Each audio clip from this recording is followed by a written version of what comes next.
ക്ഷമിക്കണം ടൈഗർ, ഈ വിഡ്ഢി കാരണം. സാരമില്ല. ഒരു ചെറിയ മനുഷ്യന്റെ ഏറ്റവും വലിയ ശത്രു മറ്റൊരു ചെറിയ മനുഷ്യനാണ്. വരൂ, നമുക്ക് പോകാം. വിക്രം അഭിനവിനോട് കൂടെ അകത്തേക്ക് വരാൻ ആംഗ്യം കാണിച്ചു. അഭിനവ് വിക്രമിനെ പിന്തുടർന്നു.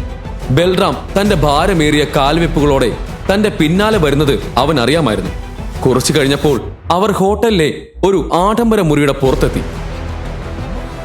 അവർ അകത്തേക്ക് കടക്കുന്നതിന് മുൻപ് ഹോട്ടൽ മാനേജർ അവരുടെ അടുത്തേക്ക് വന്ന് സംസാരിച്ചു.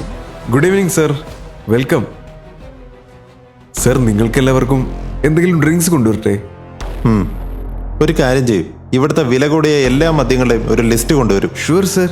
Sir, if you don't mind, ഞങ്ങളുടെ ഹോട്ടലിലെ വില കൂടിയ എല്ലാ മദ്യങ്ങളുടെയും വില എനിക്ക് കാണാപ്പാടം അറിയാം. ഞങ്ങളുടെ കയ്യിൽ 5 ലക്ഷം രൂപയുടെ ടെക്വില്ല, 8 ലക്ഷം രൂപയുടെ വോഡ്ക, 10 ലക്ഷം രൂപയുടെ വിസ്കി, 12 ലക്ഷം രൂപയുടെ ജിൻ എന്നിവയുണ്ട്. സർ,